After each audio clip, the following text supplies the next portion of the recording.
반갑습니다. 오늘은 잠언 23장 말씀이에요. 2절 말씀을 읽겠습니다. 내가 만일 음식을 탐하는 자이거든 내 목에 칼을 둘 것이니라. 그의 맛있는 음식을 탐하지 말라. 그것은 속이는 음식이니라. 부자가 되기 애쓰지 말고 내 사사로운 지혜를 버릴지어다. 욕심을 다스리는 것이 지혜입니다. 라는 제목으로 말씀을 나누도록 하겠습니다. 잠언 23장에서 가장 강조하는 내용 가운데 하나가 탐욕에 대한 경계성 발언들이 사실은 많이 들어있죠. 2절 말씀을 보면 내가 말이 음식을 탐하는 자이거든. 탐하다 이런 표현이 나오잖아요. 또 음식을 탐하지 말라. 그것은 속이는 음식이다. 바울이 디모데전서 4장 3절에서 말하고 있듯이 음식을 먹는 것은 죄가 아니거든요. 음식물은 하나님이 지으신 말이 믿는 자들이 진리를 아는 자들이 감사함으로 받을 것이다. 이렇게 말하면서 하나님이 지으신 모든 것이 선하며 감사함으로 받으며 버릴 것이 없다. 하나님의 말씀과 기도로 거룩하여진다. 이렇게 이야기를 하고 있죠. 음식은 하나님이 우리에게 주신 감사한 선물이기 때문에 감사함으로 받으면 사실 아무런 문제가 없어요. 들어가는 것이 문제가 아니잖아요. 나오는 것이 문제가 되는 것이죠. 근데 문제는 뭐냐? 그러한 음식도 욕심을 부리게 되면 그게 탐식이 되기 때문에 사실은 문제가 될 수 있는 거죠. 더욱이 잠언 기자는 높은 관원과의 식탁의 자리에 음식을 탐하느라 중요한 대화를 다 잃어버린다 이렇게 말하기도 하고 더욱이 높은 관원이 준비한 맛있는 음식 속에 사실은 속이기 위한 뇌물성 음식이 담겨 있을 확률이 높다 이런 말도 하고 있는 것이죠. 그렇게 그런 음식들은 탐하지 말라 이렇게 말하고 있습니다. 또한 음식에 관한 잠언 기자의 말이 계속되고 있는데 6절에 보니까 악한 눈이 있는 자의 음식을 먹지 말며 그의 맛있는 음식을 탐하지 말지어다. 이 구절에 있는 악한 눈이 있는 자가 누구일까? 새 번역에 보면 너는 인색한 사람의 상에서 먹지 말고 그가 즐기는 맛난 음식을 탐내어 말하라 이렇게 번역을 하죠. 1절에서 관원과 먹을 때 6절에서 인색한 사람과 함께 먹을 때의 상황에서 각각 음식을 탐하지 말라. 인색한 사람이 실전에서 음식을 먹으라고 권합니다. 대저 그 마음의 생각이 어떠하면 그 유인도 그러한즉 그가 내게 먹고 마시라 할지라도 그의 마음은 너와 함께 하지 아니함이라. 이게 참 중요한 표현이죠. 인색한 사람의 특징은 뭐냐면 음식을 대접한다 할지라도 마음으로 대접하는 게 아니라는 거예요. 그런 음식을 탐하지 말라라는 거죠. 그죠? 인색한 사람의 마음에는 함께 음식을 먹는 사람을 테스트하고 있는 것이죠. 이러한 상황에서 음식을 탐하는 것은 지혜가 없는 거예요. 또 이러한 음식을 먹게 되면 사실 속이 좀 불편하죠. 먹고 나서도. 또한 잠언 기자는 재물욕에 대해서 경계하죠. 4절에 보니까 부자 되기에 애쓰지 말고 내 사사로운 지혜를 버릴지어다. 내가 어찌 허무한 곳에 주목하겠느냐. 재물은 스스로 날개를 내어 하늘을 나는 독수리처럼 날아갈 거야. 이렇게 말하죠. 원래 재물이나 돈은 가치 중립적이지만 부자가 되려고 하는 것이 인생의 목표가 되며 탐욕의 죄가 되는 것이죠. 10절에 보니까 옛 지게석을 옮기지 말며 고아들의 밭을 침범하지 말지어다. 대저 그들의 구속자는 강하시니 그가 너를 대적하여 그들의 원한을 풀어주시리라. 탐욕이 가득한 자는 심지어 불쌍한 고아들을 돌보지 않고 오히려 가난한 사람들의 밭에 지게석 땅을 경계하여 주는 거잖아. 우리를 얘기하면 그죠?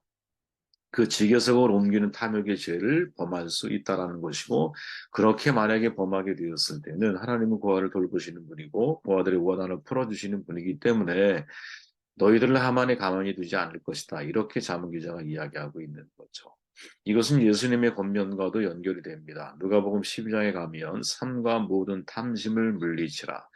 사람의 생명이 그 소유에 넉넉한 데서 있지 아니하니라. 어리석은 부자는 스스로 말하잖아요. 내가 내 영혼에게 이르되 영혼아 여러 해 쓸 물건을 많이 쌓아두었으니 평안히 쉬고 먹고 마시고 즐거워하자 하리라 하되 어리석은 부자의 문제가 뭐냐? 탐심이 문제라는 것이죠. 그것이 왜 문제가 되느냐? 오직 자기만 생각하기 때문인 거죠. 자기만 생각하기 때문에 이웃에 대하여는 가난해, 부유하지 않아. 그 영혼이 심히 가난한 거죠. 동일한 사도 바울의 권면의 말씀이 있죠. 디모데전서 6장에 보니까 부하려 하는 자들은 시험과 올무와 여러 가지 어리석고 해로운 욕심에 떨어진 아니 곧 사람으로 파멸과 멸망에 빠지게 하는 것이다. 돈은 사랑함이 일만하게 뿌리가 된다. 이것을 탐내하는 자는 미혹을 받아 믿음에서 떠나 많은 근심으로 자기를 찔렀도다. 결국 돈을 탐심이 들어가서 재물욕에 빠지게 되면 탐욕적인 인간이 되게 되면 결국 믿음을 떠나게 되어 있다라고 바울은 단정적으로 이야기를 하죠. 사람이 돈에 눈이 멀면 사실 아무것도 보이지 않는 거거든요. 하나님도 보이지 않고 고아와 과부 보이겠습니까? 오직 끊임없이 채우려고 하는 탐심만 남는 거죠. 제가 이전에 말씀드렸지만 중국 산해경이라는 책에 탐이라고 하는 동물이 나오는데 머리는 용이야, 꼬리는 뱀이야.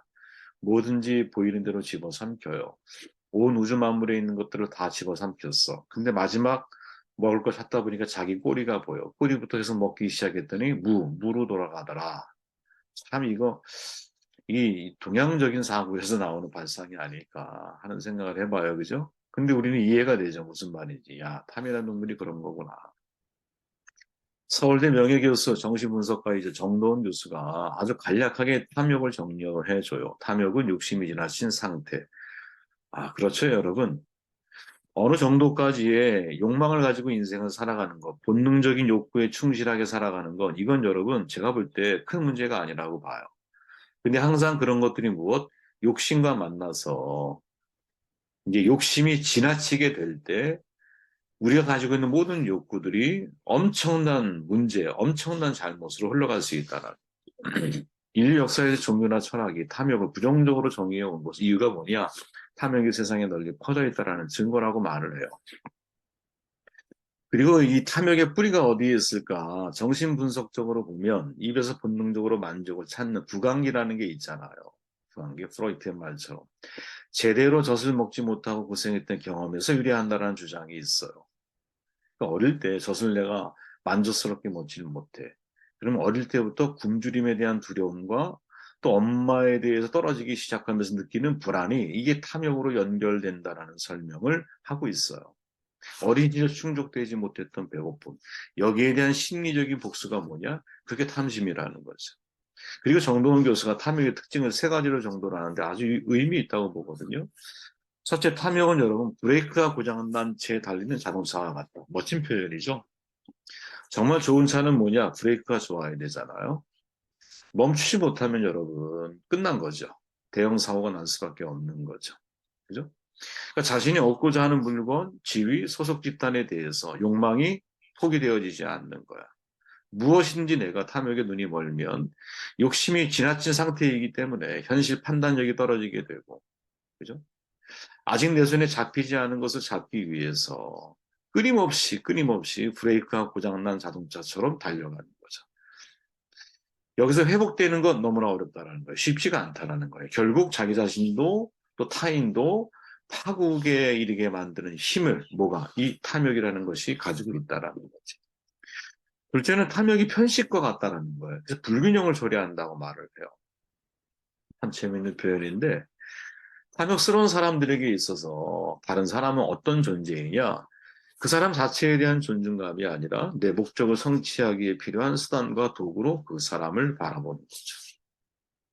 그렇게 이런 사람들에게 있어서 대인관계라고 하는 이 사회적인 공간이라고 하는 것은 함께 모여 더불어 살아가는 정말 잔치와 같은 그런 공간이 아니라 아주 사냥터와 같은 살벌한 장소인 거예요. 왜? 다 내 먹이들이니까. 어울림의 목적이 없어요. 그죠? 나의 동료는 항상 나에게 경계의 대상이야. 무엇을 위해? 내 목적을 성취하기 위한 수단과 도구이기 때문에. 그리고 승자 독식인 거죠. 그죠? 사냥감을 최종적으로 소유한 사람만이 승자가 되는 거 아니야. 그렇게 항상 자신도 모르게 어느 한쪽에 대해서, 상대편에 대해서 항상 수단과 필요와 도구로 생각하고 있기 때문에 상대를 내가 짓밟고 나아가야 되는 것이고 상대의 희생이 나에게 너무나 당연한 거예요. 그러다 보니 나는 존재하는데 타인은 존재하지 않는 거죠. 불균형이 이루어지는 거예요. 그죠? 마지막으로 여러분 탐욕이 뭐냐? 사회적인 적응장애를 일으킨다라고 이야기를 해요. 이게 참 중요하게 우리가 봐야 되는 건데 이런 사람은 여러분 공적인 직업을 피해야 한다 이렇게 이야기를 하거든요. 정말 지금의 이 우리가 살고 있는 시대를 보면 탐욕적인 사람은 절대 공인이 되면 안 되는 거고 그런 생각을 하게 돼요. 정말 지도자가 탐욕스러워. 예를 들어 탐욕적인 지도자가 있어. 100% 독재자가 되죠. 그런 사람들은. 자기 욕심을 위해서 여러분 타인을 희생하는 게 너무나 당연한 사람들이기 때문에 그런 사람들이 공적인 장소에서 공감 능력이 떨어져 있는 가운데서 자기의 욕심, 지나친 욕심을 채워가기 위해서 사람들을 바라보기 시작하면 그러면 그 공동체는 파괴되는 거죠. 독재자와 지도자의 차이는 나를 위해 타인이 존재하느냐, 타인을 위해 내가 존재하느냐. 바로 이런 사고에서 나오는 거거든요. 이 세상에 어떠한 지도자도 여러분, 정말 하나님이 원하는 지도자가 되기 위해서 갖춰야 할 리더십의 첫 번째가 뭐냐? 그건 자기 희생이거든요. 우리가 아무리 높은 리더십의 덕목을 가지고 있다 할지라도 지식도 있고, 능력도 있어, 재능도 있고요, 여러분. 그리고 탁월한 제왕적인 리더십 같은 것도 있어. 용기도 있고, 도리도 알고 다 좋아. 그런데 자기 희생을 몰라. 그런 사람은 절대로 여러분 영적인 리더가 되면 안 되거든요. 모든 리더십이 다 갖춰져도 이것이 없으면 패망하게 되는 리더십이 뭐냐? 그게 자기 희생이에요, 자기 희생. 자기 희생이 전제된 사람만이 사실은 그리스도인으로서 영적 리더가 되는 게 아니냐. 근데 탐욕은 그게 안 되는 거죠. 탐욕은. 탐욕은 자기 희생이 아니라 타인의 희생을 요구하기 때문에. 그렇게 진짜 인생의 지혜가 뭐냐? 욕심을 다스리는 것이 지혜인 거죠. 저와 여러분들은 평생에 이 말을 잊지 않았으면 좋겠어요. 야, 내가 욕심을 다스리는 것이 이게 정말 삶의 지혜구나. 초대교회부터 내려오는 기독교 전청 7가지가 있잖아요. 죽음에 이르게 하는 대죄, 교만, 시기, 분노, 나태, 탐욕, 정욕, 그리고 마지막이 탐심이야. 교만 너무나 잘 알죠. 인간을 타락시키고 죄와 불행을 이 세상에 가져온 가장 높고 핵심적인 죄. 그죠? 창세기 아담과 하와, 바벨탑을 쌓은 인간들이 그랬죠. 근데 그레고리우스라고 하는 사람은 교만을 7대죄 중에 하나가 아니라 7대죄의 뿌리다 이렇게 말을 하기도 해요. 라이널 리버 우리에게 잘 알려진 사람이죠. 교만은 여러 종류로 표현을 해. 지적 교만, 권력에 대한 교만, 도덕적 교만, 영적 교만. 그중에 핵심이 뭐냐? 제일 위험한 게 뭐냐? 영적 교만이 제일 위험하다. 이렇게 표현을 해요. 시기, 7대죄 중에서 가장 야비하고 더럽고 잔인한 죄라고 말을 해요. 시기심이 많은 사람들, 늘 자신이 가지고 있는 것보다 상대가 가진 것이 불편한 거지. 시기에 사로잡히면 여러분, 상대가 끊임없이 나에게는 경쟁의 대상인 거야. 그렇게 긍정적인 자존감을 갖기가 너무나 어려운 거예요. 시기, 참 무서운 죄죠, 사울함. 분노, 이 자체는 악이 아니라고 말을 해요. 그러나 이 분노가 통제되지 못할 때는 이게 악한 대죄가 되는 거예요. 치명적인 결과를 가져오고 파괴성이 너무나 커요. 분노는 불과 같아요. 사고 나면 여러분 죄만 남겨요. 그래서 분노가 무서운 거예요. 나태, 이것도 상당히 심각한 죄인데 여러분, 영혼이 병든 것처럼 의욕과 활력이 이제 아무것도 움직이지 않는 상태를 가리키는 거예요. 아무것도 믿지 않고 신경 쓰지 않고 알려고 추구하지도 않고 간섭하지도 않고 즐기지도 않고 사랑하지도 않고 미워하지도 않고 그냥 멈춰 있는 거야. 그죠? 멈춰 있는 거. 그렇게 나태한 사람은 여러분 사명자가 될 수가 없어. 그죠? 내가 섬김과 사랑을 충분히 내가 베풀 수가 없는 거야. 내가 지금 영적으로 메말라 있음에도 불구하고 내 메마름에 대한 갈증이 없는 거예요. 정신적으로 고갈됐는데도 채우려고 하는 마음도 없는 거야. 진짜 멈춰있는 사람인 거지. 저는 여러분 이게 되게 무서운 이게 잘못이구나 하는 생각을 하게 돼요. 그냥 정체되어 있는 사람. 참 무서운 거죠. 탐욕, 만족을 모르는 거죠. 만족을 모르는 거.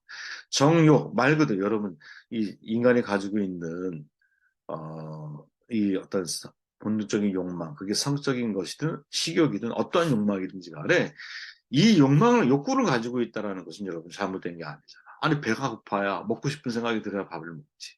이 욕구가 생기지 않으면 거시증에 걸려 죽잖아요, 여러분. 마찬가지예요. 그런데 이런 모든 것들이 무엇과 이제 욕심과 만나게 되면 그러면 정말 심각한 문제가 발생한다라는 거지. 이게 정말 무서운 거죠. 탐심 읽어보시길 바라고요. 이걸 이제 저는 이 대죄라고 하는 7가지가 사실은 모든 인간이 다 가지고 있는 거라고 봅니다. 그런데 그게 이제 모든 인간이 다 가지고 있지만 이게 문제가 될 때가 언제 문제가 발생하느냐. 이런 본능적인 욕망들이 이 욕망의 필요를 넘어서서 욕심과 만나게 될 때 이게 큰 대죄가 되는 거예요. 많이 생각해 보면 그죠? 우리의 리드, 뭔가 우리에게 허락하신 본능적인 욕망이 욕심과 만나게 되면 탐욕이 되는 거죠. 식욕이 여러분 욕심과 만나게 되면 탐식이 되는 거야. 성욕이 욕심과 만나게 되면 정욕이 돼요. 그죠? 재물이 욕심과 만나게 되면 탐욕이 되는 거지, 정말 이게. 이게 진짜 탐심이 되는 거죠. 그죠? 그리고 자랑이 욕심과 만나게 되면 교만이 되는 거죠. 무엇인가 내가 비교라고 하는 것이 욕심과 만나게 되면 시기가 되는 거지. 내가 평안은 내적인 평안, 마음의 평안을 말하는 거. 편안은 몸의 편안을 말하는 거잖아요. 편안이 욕심과 만나게 되면 나태가 되는 거죠. 그죠? 그렇기에 이 정도원 교수가 말한 것처럼 탐욕이 뭐냐? 욕심이 지나친 상태다. 다시 말해 내가 가지고 있는 내 안의 내적인 것들 중에서 무엇이든지 간에 욕심과 만나게 되었을 때는 그것이 엄청난 큰 잘못과 문제를 일으킬 수 있다는 것을 생각하며 살아가야 되는 거죠. 어떻게 해결할까요? 절제와 자족이죠. 그렇죠? 성경이 말하듯이 자족하는 마음이 있으면 경건은 큰 득이 된다. 우리가 먹을 것과 입을 것이 있은즉 족한 줄로 알 것이니라. 이게 참 우리 어렵죠, 사실은 이게 쉬운 일이 아니야. 먹을 것과 입을 것만 있으면 내가 족한 줄을 알고 거기에서부터 자족으로 훈련해 나아가. 그죠? 지금 이 세상은 여러분 돈에 대한 돈이 욕심과 만나서 정말 탐욕적인 세상들을 만들어내고 있지 않아요? 그것을 위해서 인간이 얼마나 많은 자기의 시간들을 낭비하고 있고 또 그 탐욕을 위해서 얼마나 많은 사람들이 희생을 우리가 요구하고 있고 정말 소수의 사람들이 절대 다수의 사람들을 가난과 비참과 어려운 상황에 직면하게 만드는 이런 시대적인 상황들을 우리는 목격하고 살아가고 있잖아요. 그죠? 야, 어떻게 이 문제를 우리가 해결해 갈까? 누구를 보기 전에 우리 자신부터 여러분, 야, 내가 자족하는 마음, 이거 훈련해야 되는 거구나. 먹을 것과 입을 것이 있은즉 거기에서부터 내가 자족을 배워 나아가려고 하는 훈련. 오늘의 양식에서부터 하나님 앞에 감사를 드리려고 하는 훈련. 그리고 거기에서부터 세상 모두를 내가 전체를 생각하면서 먹을 것과 입을 것이 없이 인생을 살아가는 사람들도 동시대에 존재하고 있다는 사실 속에서 이 뭐랄까요? 하나님 앞에 감사의 마음을 가지고 살아가는 것. 이게 어떻게 보면 가장 중요한 지혜로운 삶을 살아가는 모습이 아닐까. 정돈에 보면 23장 전체는 여러분 탐욕에 대한 말씀을 경계하고 있어요. 탐욕은 욕심이 지나친 상태야. 어떻게 우리의 욕심을 다스리며 인생을 살아야 할까? 이게 정말 삶을 살아가는 데 있어서는 지혜의 방법이라는 사실을 저 여러분에게 갖고 살아가기를 바랍니다.